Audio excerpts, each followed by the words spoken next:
হর হর মহাদেব। তো বন্ধুগুলো তোমরা সবাই কেমন আছেন? আশা করি তোমরা সবাই ভালো আছেন আর মুইও ভালো আছেন। তো আজকে নয়া একটা ব্লগ নিয়ে তোমার সামনে চলে আসলো। তো ব্লগটা শুরু করা যাক। তো বন্ধুগুলো দেখিয়ে পাচ্ছেন এটা হলে আমার গাই গরু। তো ইয়ে গেলাম মোর বান্ধা লাগবে জমিনত। আর জমিন তো বর্তমান ধান পাটে ভরি গেছে, মাঠ ঠাট তো নাই।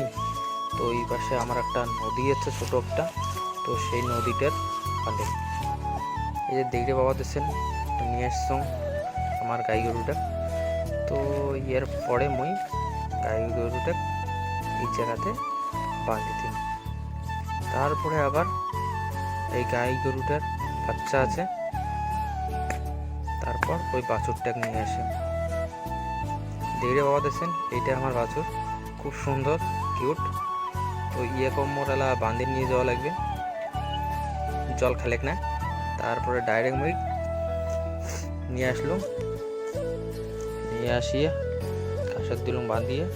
তারপরে এই যে জমিটা দেখে দিচ্ছেন এই জমিটা বেসন ফেলা লাগবে।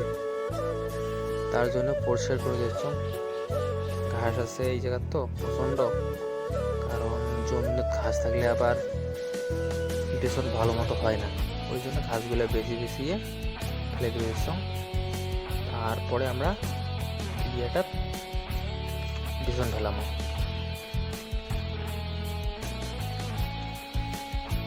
আর বাড়ির জানো না কি রান্না করে দিচ্ছে, অবশ্যই তোমার মই দেখাই কি রান্না হওয়া দিচ্ছে।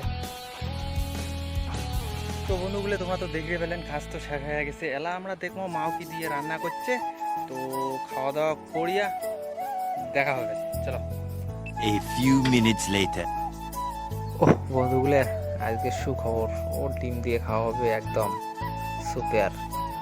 মানে দেখিয়ে মোর মনত খুব একটা অনুভূতি জাগিয়েছে, আজকে খাওয়াটা শীত ফাটাফাটি হবে। আর সঙ্গে আছে কি আলু আর সিম ভাজি হবে হয়তো। আর ভাত তো রান্না করেই ফেলাইছে, এরপরে আমরা দেখবো আর কি কি রান্না হওয়া দিচ্ছে। এই জাত কিসের জানি সবজি সেটা আমি জানো না, খালি পরে বুঝবো কি সবজি।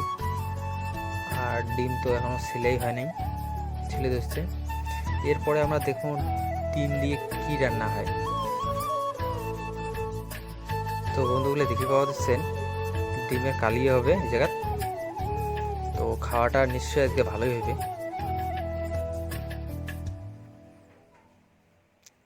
আর সিম ভাজি আলু ভাজি তো করে ফেলাইছে, আর সবজিও হয়ে গেছে। এইবার আমরা খামো, পরে দেখা হওয়া যাচ্ছে। A few minutes later. তো বন্ধুগুলো ভিডিওখান কেমন লাগলে অবশ্যই কমেন্ট করে জানাবেন। আর চ্যানেলটা যদি নয়া হয়ে থাকেন অবশ্যই চ্যানেলটা সাবস্ক্রাইব করে দিয়ে পাশে থাকবেন। আর পরবর্তী ভিডিও খুব তাড়াতাড়ি আসবে। সবাই ভালো থাকেন, সুস্থ থাকেন, টাটা।